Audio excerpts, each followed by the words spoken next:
Hello, this is Strat News Global. You are on The Gist, and I'm Tripti Nath. Our guest today is Mr. Vijay Kranti, a noted Tibetologist, journalist, and a China expert. Mr. Kranti has worked in very coveted places in a career spanning over 50 years. He's worked with BBC Radio, Deutsche Welle, Doordarshan, I think I've lost count, Aaj Tak, and many, many other places. He's also worked for BBC TV, and I must say that, must mention that he has authored 14 books, including a coffee table book on the Dalai Lama, who he has known for over half a century. In fact, he's one of the oldest associates of the Dalai Lama in India. And he's interviewed the Dalai Lama over 20 times. So we can't find a person better than Mr. Kranti to tell us what is going on between Tibet and China and India's role in between. So let's begin by asking you about Nancy Pelosi's visit, which is right on the top of people's mind right now. Yeah. She's a former House Speaker, as we all know, and she was in Dharamshala in the northern Indian state of Himachal Pradesh recently for a meeting with the Dalai Lama as part of a congressional delegation, and she made very, very aggressive remarks there, right? And so I'd like to quote what she said, and which has sparked off a lot of criticism. And she said, and I quote, "While the Dalai Lama, with his massive knowledge, compassion, purity of thought, and love, will live a long time, and his legacy will live forever, the President of China, Xi Jinping, will be gone, and nobody will give you credit for anything." How do you interpret Nancy Pelosi's remarks, which are very, very bold? Yeah, I would say that surely these remarks look controversial, no doubt. But when such remarks come from a person of the stature of Nancy Pelosi, who has a very long experience of dealing with China, then I don't think anybody should criticize. One can agree or disagree, but she understands China so well, and especially after seeing Xi Jinping's, the way he has been working, the way he has been behaving, almost like a bully to various governments, to various people, organizations across the world. I think she was in one way fair in explaining the contradiction or the contrast between Dalai Lama and Xi Jinping. The way she explains Dalai Lama, a person who personifies peace and a good communicator, all those things. Whereas on the other side, Xi Jinping he has been, the moment you talk of or think of Xi Jinping, you immediately go to a person who is a bully. So, in my opinion, Nancy Pelosi has defined this contradiction or this contrast between Dalai Lama and Xi Jinping in a very perfect way. It's a different matter that in diplomacy it's not a very common way of saying it. Right. But what is also very interesting and surprising is that not only have they pushed aside the Chinese warning before the delegation went and met the Dalai Lama, they have openly criticized Xi Jinping. So it's a very defiant kind of an attitude. This also, let us see why this is happening. We should see how, where the direction things are taking in international affairs, especially in relations between America and China. Mm-hmm. For past few years, China is very aggressive on America, and they have made it very, very clear that they want to displace America from its superpower position, right, and take over that position. And in doing that, the way China has been behaving, or Xi Jinping, the kind of language or gestures they have been using, there is very good reason for America to be provoked. And this particular delegation, in You mean for China to be provoked? Yes. Nancy Pelosi is one of the members, and the leader of delegation is Jake, is the chairman of the House Foreign Committee. This delegation's level is very, I would say, and their timing of coming to India and meeting the Dalai Lama is very, very crucial.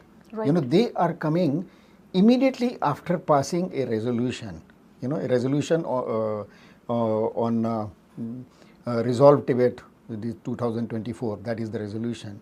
After passing it with unanimity, almost unanimity, which is very unique in a democracy like America, where Republicans and Democrats, you find them fighting on every small thing, every small issue. But this is an issue where they both agree, and they pass resolution. First, the resolution was passed in February this year at House of Representatives.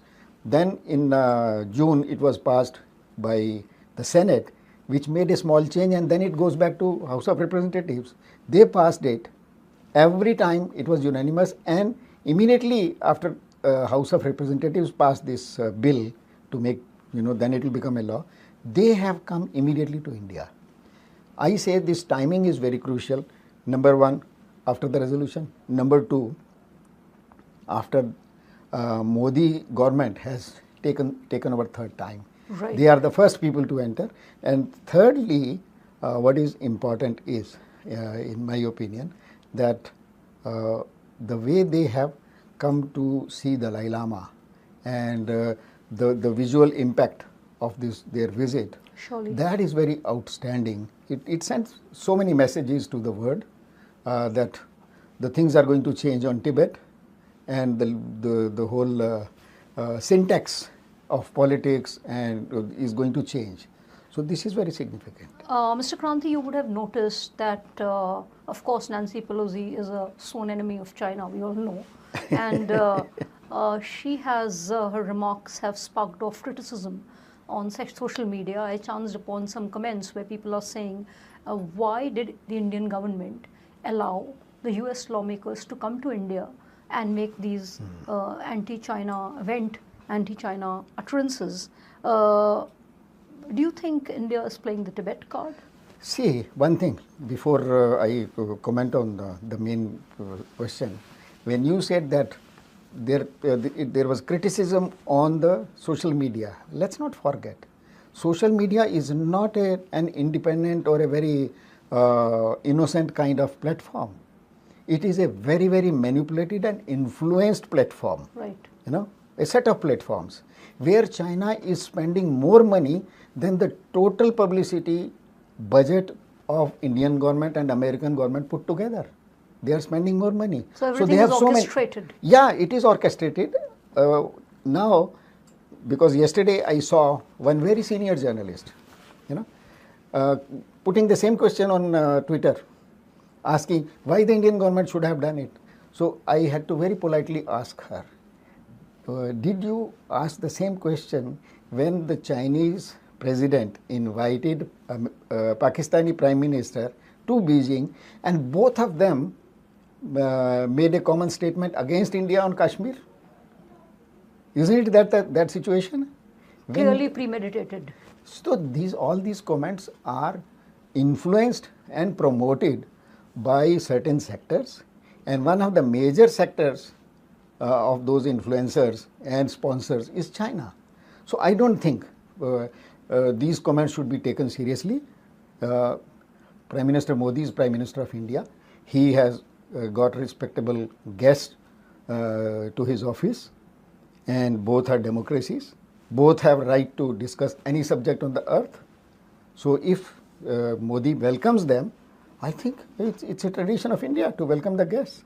And I personally feel that this gesture of Prime Minister Modi inviting the American delegation to his office, and you see the visual just behind them, Right, the flags of India and America, and they were And he also took to X to announce the visit yes. and the cordial handshake and everything. This was we necessary. saw, right?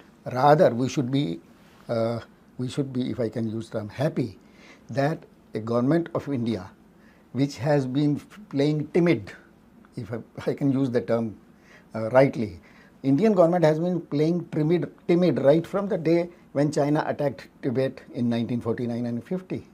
And the way our governments, previous governments have been, eating out of Chinese hands and repeating whatever they wanted to say. So there is a big change. I welcome it. Indian government, we first time see that the Indian government change is in the last 10 years? Yes. Okay. It's a positive sign, I think. And so you think that the cordial atmosphere in which the meeting was held with the Prime Minister is some kind of a sign to China? Sure. It is sign to China. It is a sign to the world. Let us see how the things are moving. The whole world has been waiting for last 70 years that somebody should take initiative on Tibet. Not a single country in the world was happy what was happening inside Tibet. None of the countries approved the kind of atrocities China has been committing on the people of Tibet and the social system there. Nobody ever appreciated it, but nobody had the courage to challenge China. And especially after Xi Jinping took over, nobody had the desire, nobody had the courage, nobody had the guts to do it. On. So now things are changing, and I see the American resolution, this resolution and the previous two resolutions of 2002 and 2020, and this third resolution, they are a sign that world has started thinking more clearly on Tibet and about China, and this is a first sign, and things are changing. Right. So the Dalai Lama is scheduled to travel to the United States in a few days from now, and do you think that President Biden will sign the Resolve Tibet Act, which has generated a lot of optimism, which urges Beijing to re-engage with the Dalai Lama and other Tibetan leaders to peacefully resolve their dispute over the status and governance of Tibet? One part is whether he will sign. The issue is the Congress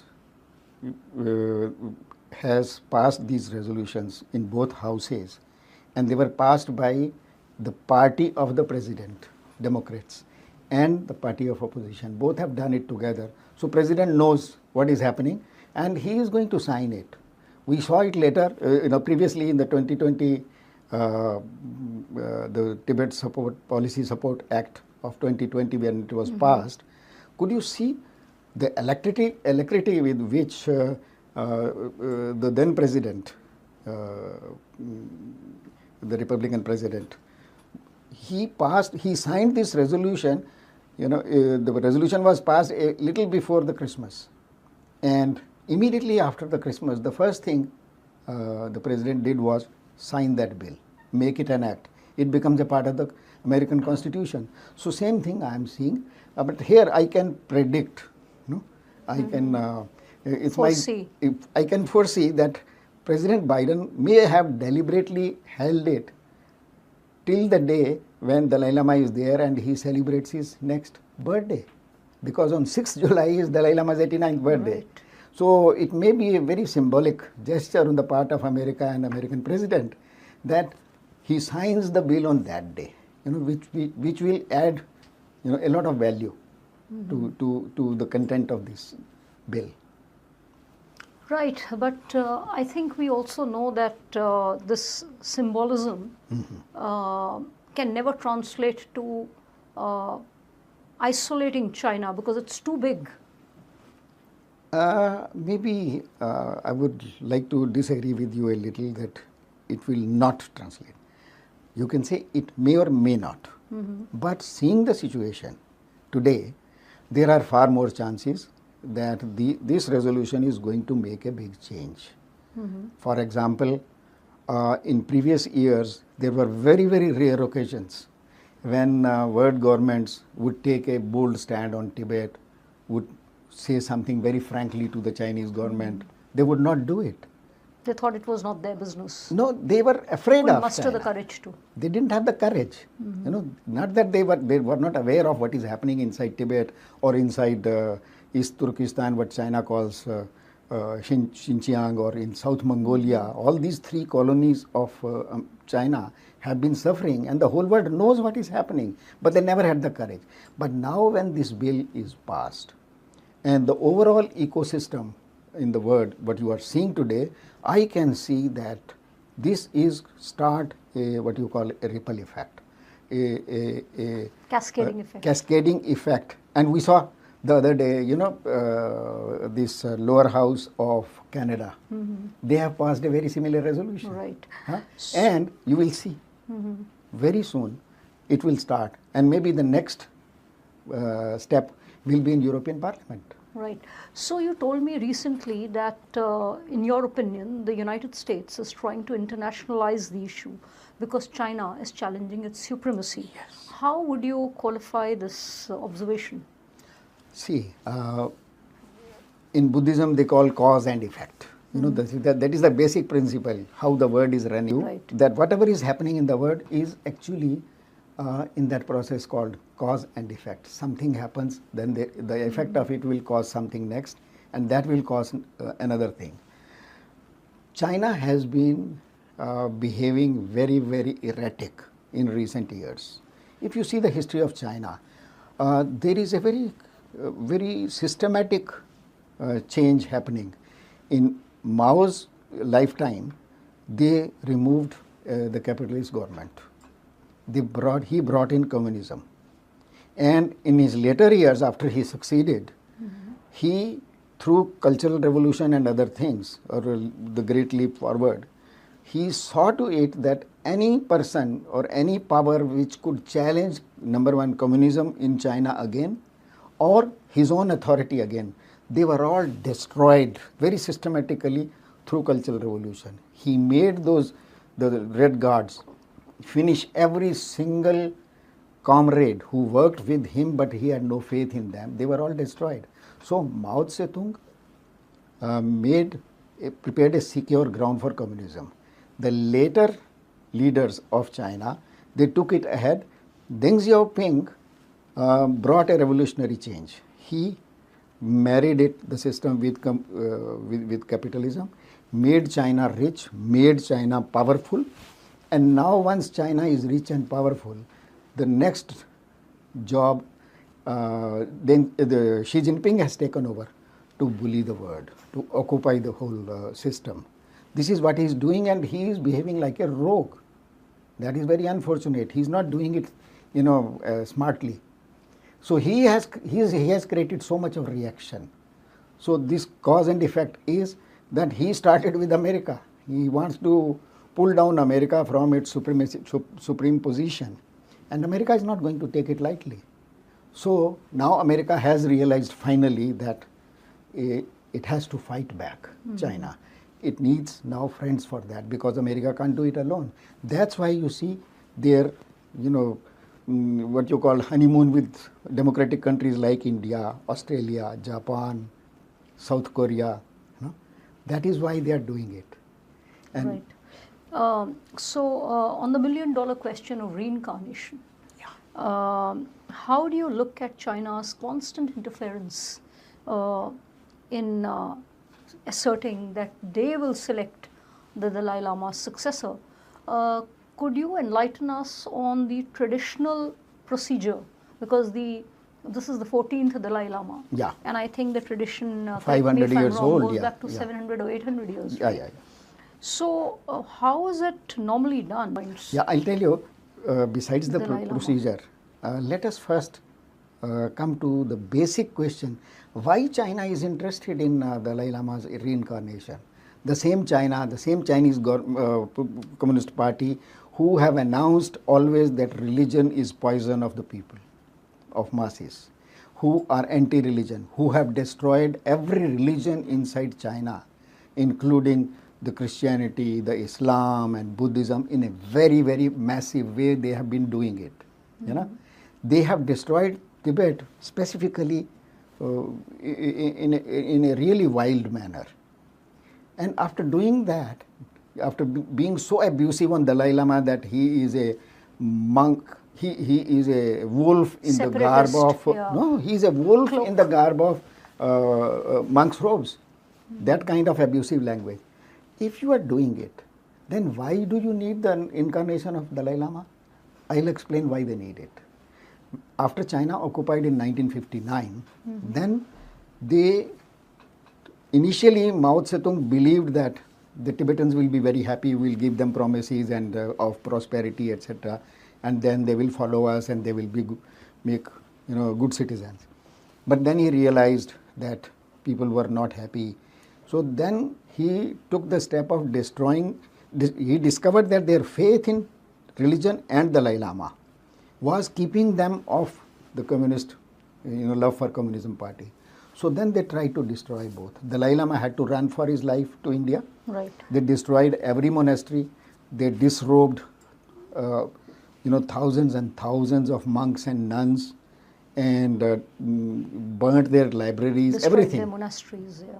So Mao was thinking that a Tibetan minus Buddhism and his faith in Dalai Lama is equal to a very patriotic Chinese citizen. This is how he was thinking, and he destroyed religion. But when the Tibetan uprising of 1987 and 1989, which the leaders in Beijing were shocked that Tibetans are so unhappy against the Chinese rule. So then they sat down and discovered, analyzed and found that they have failed in destroying religion. So then they took a new policy of occupying Tibetan religion from within. So this was the next stage. And one of that part was that grab all those positions, all those senior tulkus, those senior incarnate lamas who influence people's opinion. So then they started imposing the new incarnations on Tibetan people. Right. They did it with Panchen Lama, they did it with Karmapa, we all know. Karmapa ran away finally, in 1999, New Year, the last day. He ran away to India. Panchen Lama, the Chinese arrested the young boy, 5-year-old, and his parents, and imposed a boy of their choice, and he's of no use to them. So now they want Dalai Lama because they have discovered the influence of Dalai Lama is so big. You see, in recent years, there have been 157 self-immolations inside Tibet by Tibetan boys, Tibetan girls, Tibetan monks, Tibetan nuns. And every one of them, while he or she was dying, what they were asking? Freedom for Tibet, and we want Dalai Lama to come back. So then they realized that the influence of Dalai Lama cannot go. Even in this third generation, whose forefathers have not seen Dalai Lama or his rule, even they love Dalai Lama. So that is why they want the next reincarnation of Dalai Lama to be in their hands. But it is very reassuring that the US lawmakers delegation that was here said that they will try to counter any influence of China in selecting the Dalai Lama. That's very reassuring. So moving on to the next question, we've already touched upon it a little, but you mentioned the motion passed by the Canadian House of Commons before the US thing No, after came. that. This time. Immediately after that, okay. Stand corrected. So this motion, which kind of declares the Tibetans' right to self-determination, has given a boost, along with the US resolution. What I want to understand is this some kind of an indication that the Tibet issue is gradually picking pace in the international arena? Yeah. It is. As I said, that after America, we have seen Canada doing it, Canadian Parliament doing it. Right. And I can visualize that very soon. European Parliament, which has already a history of being pro-Tibet. It has history. In 1999, they came out with a very big resolution, and they gave deadline to an ultimatum to China: if you don't start talking to Dalai Lama to find the mutually agreeable solution, in 3 years, we will ask our government to recognize Dalai Lama's government as real government of Tibet. So it was only after that in 2002, just before the ultimatum was expiring, China started talking to Dalai Lama. It's a different thing. They misused that talks to fortify their own position, and the dialogue failed later on. But they are afraid of. let us not forget the Communist Party of China and its leader Xi Jinping are afraid of the international opinion. They say they don't care about it, but they are very afraid of it. And you can see that whatever now you see the new elections which are going on in the European Union, European Parliament. The kind of people who are coming are rightists. So we can see a new, energy and of European Parliament to focus on all those points on which China feels very vulnerable, whether it is Tibet, whether it is Xinjiang, whether it is South Mongolia, whether it is Hong Kong or Taiwan. Since you've been tracking Tibet issues for so long, almost 5 decades plus, do you see a resolution of the Tibet issue in the Dalai Lama's lifetime? I don't have a very specific answer to that because, only God knows how long present Dalai Lama lives. I wish him a long life, but he is an individual. So, what you call the dharma of human body applies on him also. But one thing is there, I can see all the signs, the ecosystem which keeps a movement alive. All the forces of the universe are now those forces are adding up. Rather, I see the graph going in the right direction. Okay. So it may take 5 years, 10 years, and as somebody said it, when Xi Jinping came out with a very nasty statement about Dalai Lama, and there was a very, very interesting answer. They say that Mr. Xi Jinping, maybe you and your Communist Party will not survive as long as Dalai Lama survives. Only 100 years old. He might outlive. So my last question to you is that I would like to know from you, how much has the Dalai Lama changed in the last 52 years when you last met him, and how much has Dharamshala changed? Oh, one thing I can say very easily, he was very young when I met him. I met him first time in 1972, very young and very energetic. And over the time, slowly, he has been age has been catching up with him. But still, I find his wit, his humor, his alertness on issues and about people is still alive. He is a man, even at this age. I have seen him a couple of times. I had a chance to travel with him in the same aeroplane. Oh, wow. Okay. And I could see people in the aeroplane going, and he would sit in the front economic seat. And people would go and see him, and he will shake hands, touch their beard or, make them feel comfortable. Right. And people will come happy. Oh, I have a friend now, Dalai Lama. And I have noticed that every time he goes anywhere, and especially when he was in an aeroplane, when I came out, I told somebody, see, he has left a plane load of friends behind. Yeah. So he does every time. He has very enduring qualities. That quality is alive. And then he is very smart. What he has done when he saw his age is catching up, China wants to occupy the institution of Dalai Lama. In 2011, he very smartly, he make a statesman move, a classic master stroke. He separated the political powers of Dalai Lama and spiritual. Right.